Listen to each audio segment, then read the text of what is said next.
रेगिस्तान में यूं तो अनेकों चुनौतियां हैं। गर्म हवा, धूल भरी आंधियां, पानी का अभाव।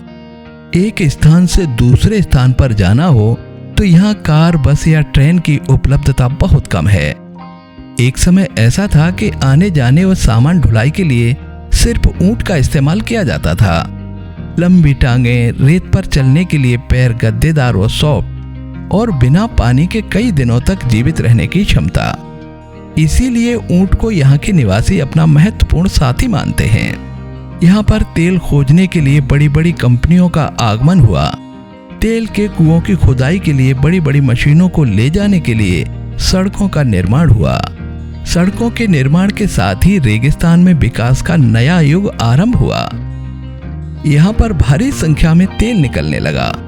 इस तेल को रिफाइनरी तक ले जाने के लिए सड़कों का जाल बिछाया गया। तेल के अलावा यहाँ पर लिग्नाइट, लाइमस्टोन, जिप्सम, ग्रेनाइट व मार्बल भी भारी मात्रा में निकाला जाने लगा। सीमेंट प्लांट, सौर ऊर्जा प्लांट, विंड मिल्स भी अब यहाँ भारी संख्या में लगाए जा रहे हैं। अब रेगिस्तान में परिवहन के लिए अच्छी सड़कें बन रही हैं। यहाँ पर सड़क निर्माण और इन सड़कों को परिवहन के लिए बनाए रखना बड़ा मुश्किल होता है।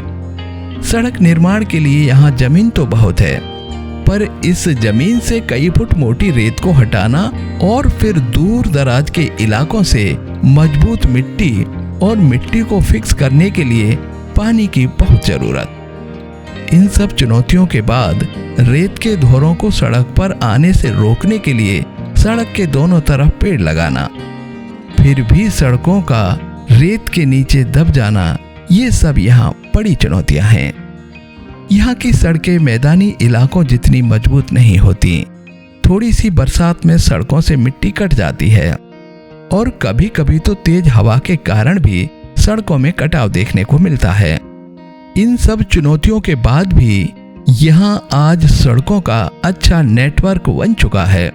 सड़कों के बन जाने के बाद यहाँ पर भारी संख्या में पर्यटक भी पहुंच रहे हैं, पर अभी भी इन सड़कों पर बहुत ज्यादा आवागमन नहीं है। पर्यटकों के अलावा आर्मी और स्थानीय निवासी ही इन सड़कों का इस्तेमाल करते हैं। यहाँ की आबादी बहुत कम है, इसीलिए सड़कें खाली रहती हैं। इन खाली सड़कों पर रात को खतरा बहुत बढ़ जाता है, कारण यहाँ के जंगलों में पाए जाने वाले जानवर ऊंट, नीलगाय अचानक गाड़ी के सामने आ जाते हैं। इसीलिए दुर्घटनाएं बहुत होती हैं।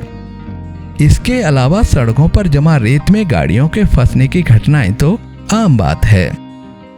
यहाँ पर हो रहे तेज विकास के बाद भी रेगिस्तान का बहुत बड़ा भूभाग आज भी खाली पड़ा है।